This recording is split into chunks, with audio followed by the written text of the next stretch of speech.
ओम शांति। आइए सुनते हैं प्यारे बाप दादा की 9 फरवरी 2023 की साकार मधुर मुरली।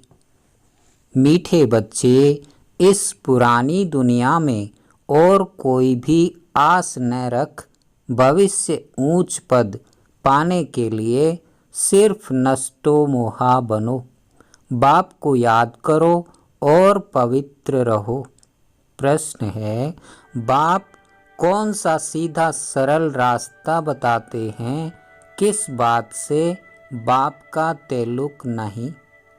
उत्तर है, बाप बच्चों को शांति धाम सुख धाम चलने का सीधा साधा रास्ता बताते।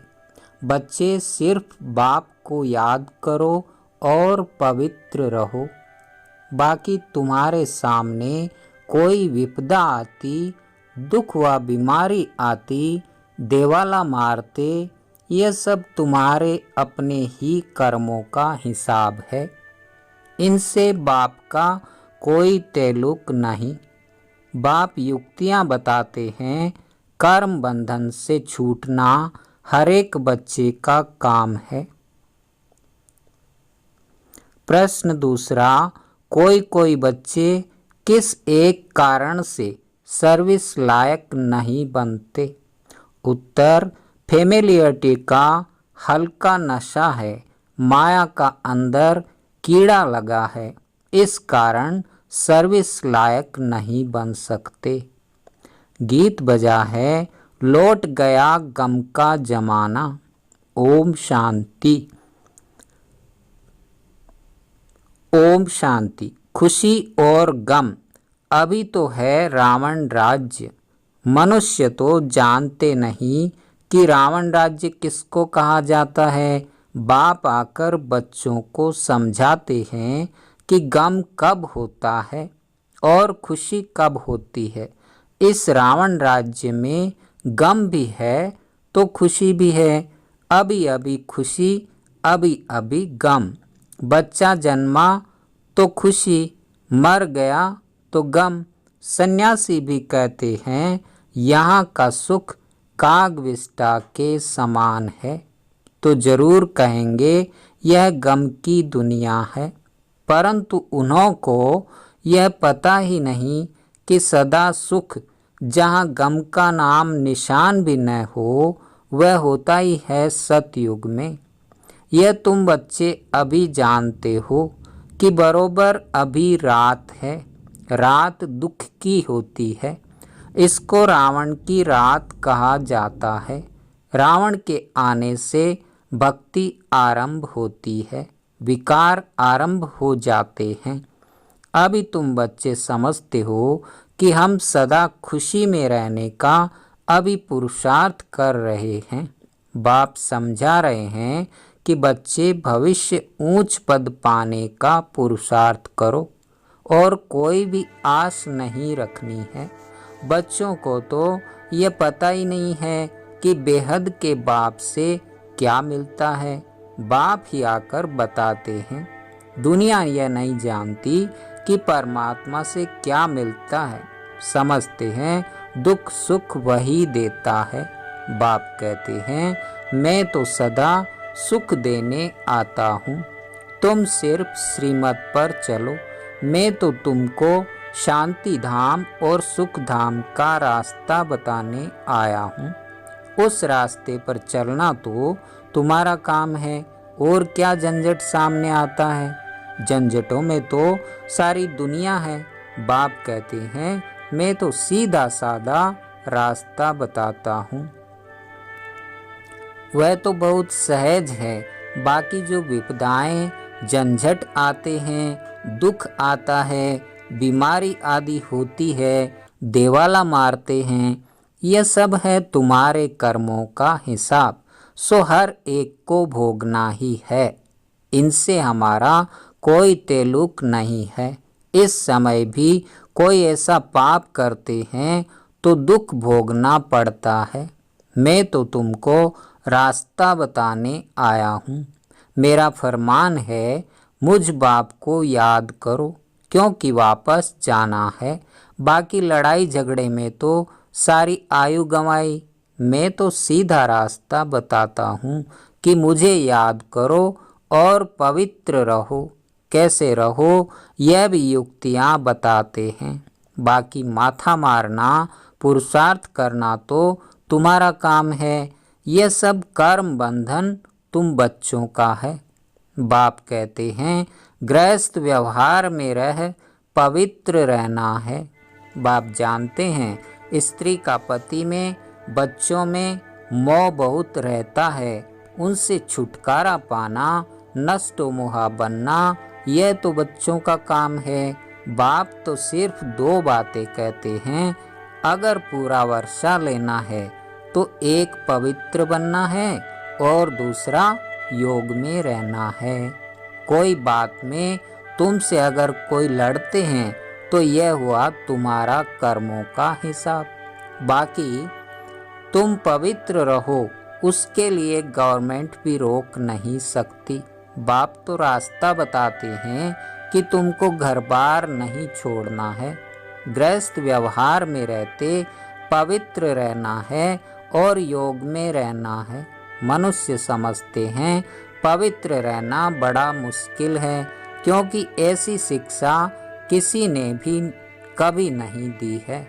भल कितने भी ब्रह्मचारी रहते हैं, परंतु यहाँ तो कायदा है गृहस्थ व्यवहार में रहकर पवित्र रहना है। कुमारी तो पवित्र ही है, उसके लिए तो बहुत सहज है, पवित्र ही रहो, गृहस्थ में न जाओ। इसमें सिर्फ हिम्मत चाहिए। तुम कह सकती हो कि हम भारत को स्वर्ग बनाने के लिए पवित्र रहने चाहते हैं। इसमें भारत का ही कल्याण है। पवित्रता का वर्षा हमको मिल जाएगा। यह है वर्षा लेने की बात। सतयुग में थी ही पवित्र दुनिया। संगम पर जो पवित्र बनते हैं वही पवित्र दुनिया के मालिक बनेंगे। इसमें सारी दुनिया का तो प्रश्न नहीं है कि सब कैसे पवित्र बनेंगे। अभी सबकी कयामत का समय है।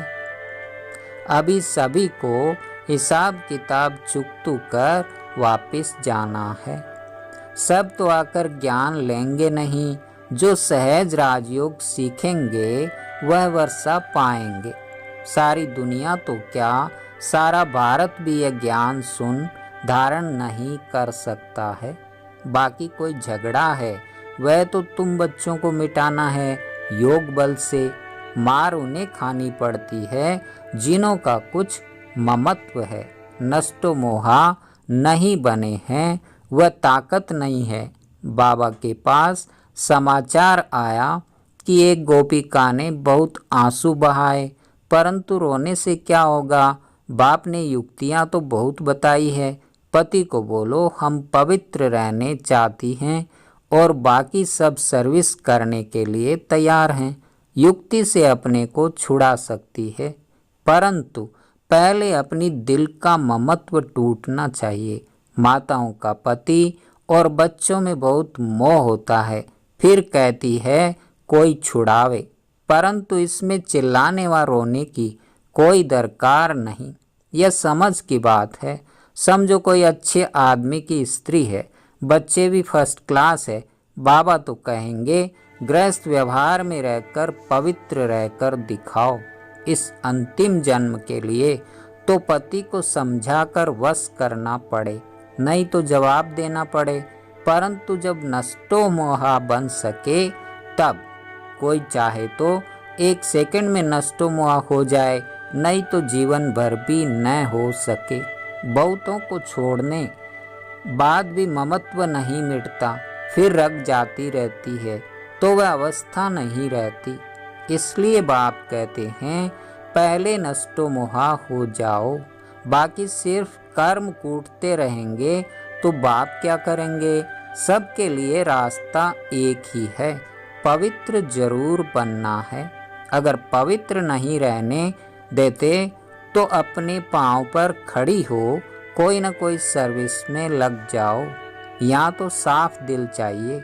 ऐसे नहीं घर छोड़कर आए फिर ब्राह्मण कुल में रहे, कोई न कोई से फैमिलियरिटी में फंसी रहे।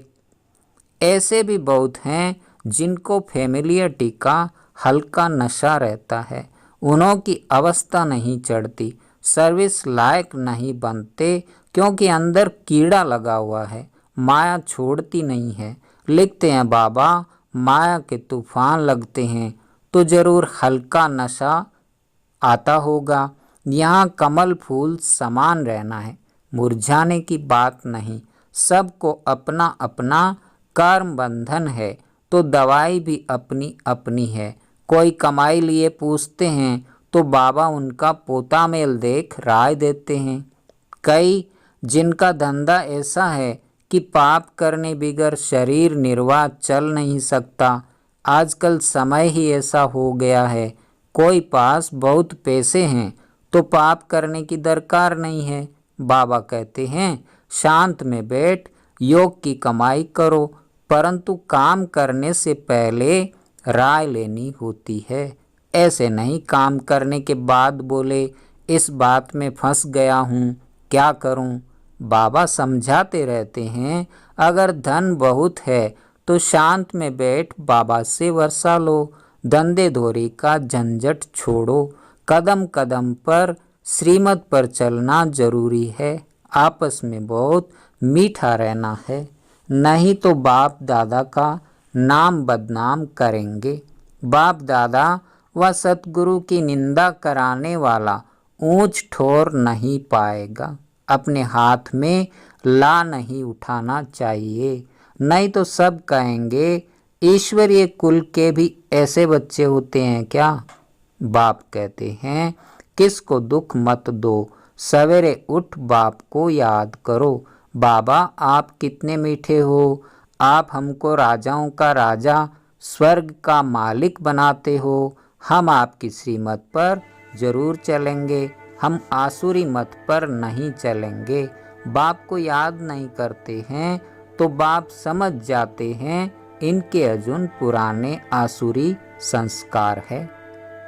ये क्या स्वर्ग का राज्य भाग्य लेंगे, अपनी चलन तो देखो, नहीं तो तुम बच्चों जैसा तकदीरवान दुनिया भर में कोई नहीं। बाप तो कहेंगे सगे बच्चे बनो, ऐसी चलन दिखाओ जो बाप भी खुश हो। बाप को बच्चों का बहुत ख्याल रहता है कि कैसे बच्चों को दुख से छुड़ाए, ऊंच पद प्राप्त कराएं। बाबा समझाते हैं दिन में भल गोरख धंधा करो, परंतु ब्रह्म मुहूर्त में उठ बाबा से मीठी मीठी बातें करनी चाहिए। बाबा आपने तो कमाल किया है, 21 जन्मों के लिए स्वर्ग की बादशाही तो आप देते हो। हम तो आप पर बलिहार जाऊं तो बलिहार जाना है, सिर्फ कहना नहीं है। जितना समय याद में रहेंगे उसका असर सारा दिन चलेगा। बहुत बीके हैं जो सुबह को उठते नहीं हैं तो धारणा भी नहीं होती है। सवेरे जागने की आदत पड़ जाए फिर देखो कैसे सर्विसेबल बन जाते हैं। जिसको सर्विस का शौक है वह कहाँ भी सर्विस करेगा। गाली तो मिलेगी, 100 में से 1 निकलेगा, इसमें लज्जा नहीं होनी चाहिए। सर्विस तो जहाँ तहाँ है, सिर्फ करने वाला हो। बाबा युक्तियाँ तो बताते रहते हैं, नशा होना चाहिए और सभी नशे में है नुकसान, बिगर नशे नर को नारायण बनाने के। ये नशा बाप चढ़ाते हैं, बाकी कोई के पास ज्ञान का नशा नहीं। पतित दुनिया और पावन दुनिया का भी किसको पता नहीं है। पतित दुनिया में जरूर पतित होंगे, तब तो पावन देवताओं को पूजते हैं। सतयुग त्रेता में तो पावन महाराजा महारानी होकर गए हैं। रावण की राजधानी शुरू होती है द्वापर से। बच्चे जानते हैं कि शिव बाबा हमको अच्छे कर्म सिखलाते हैं और फिर पद का भी साक्षात्कार कराते हैं। यह है प्रत्यक्ष फल का साक्षात्कार। तो जबकि बाप स्वयं आए हैं सिखलाने के लिए, तो सीखने की कितनी उत्कंठा होनी चाहिए। कर्म बंधन है, सिर्फ ऐसे कहना इसको भी कमजोरी कहा जाता है। कर्म बंधन से छूटने की युक्तियां भी बाबा बतलाते रहते हैं, परंतु ऐसी राय पक्के को ही दे सकते हैं, न कि कच्चे को। कई बांधेलियां भी पुरुषार्थ कर ज्ञान योग बल से पति को वश कर उनको ले आती है, मार भी बहुत खाती है। कहा जाता है ना, धरत पर ये धर्म ना छोड़िए, तो यह भी प्रतिज्ञा की जाती है और उस पर कायम रहना चाहिए, अमल करना चाहिए। माया बड़ी प्रबल है, उन पर विजय पानी है, पूरा पुरुषार्थ करना है। ऐसे नहीं कि स्वर्ग में क्या भी पद पाए, नहीं, पुरुषार्थ ऊंच बनने का करना चाहिए। अच्छा, मीठे मीठे सिके लधे बच्चों प्रति माता पिता बाप दादा का याद प्यार और गुड मॉर्निंग। रूहानी बाप की रूहानी बच्चों को नमस्ते। हम रूहानी बच्चों की रूहानी बाप दादा को याद प्यार, गुड मॉर्निंग और नमस्ते। धारणा के लिए मुख्य सार। पहला नंबर, अपने हाथ में ला नहीं उठाना है, आपस में बहुत बहुत मीठा रहना है, किसी को भी दुख नहीं देना है। ब्रह्म मुहूर्त में उठ बाप से मीठी मीठी बातें करनी है। दूसरा, सेकंड में नष्टो मोहा बनना है, पवित्र रहने की युक्ति निकालनी है, हिम्मत रखनी है, ज्ञान योग बल से हिसाब किताब चुकतो करने हैं। वरदान, सेवा के क्षेत्र में स्व सेवा और सर्व की सेवा का बैलेंस रखने वाले माया जीत भव। सर्व की सेवा के साथ साथ पहले स्व सेवा आवश्यक है। यह बैलेंस सदा स्व में और सेवा में उन्नति को प्राप्त कराता है। इसलिए सेवा के क्षेत्र में भागदौड़ करते दोनों बातों का बैलेंस रखो तो माया जीत बन जाएंगे। बैलेंस रखने से कमाल होती है, नहीं तो सेवा में बाह्य मुक्ता के कारण कमाल के बजाय अपने व दूसरों के भाव स्वभाव की धमाल में आ जाते हैं। सेवा की भागदौड़ में माया बुद्धि की भागदौड़ करा देती है। स्लोगन, अपनी विशेषताओं के बीज को सर्व शक्तियों के जल से सींच कर उन्हें फलदायक बनाओ। ओम शांति, ओम शांति।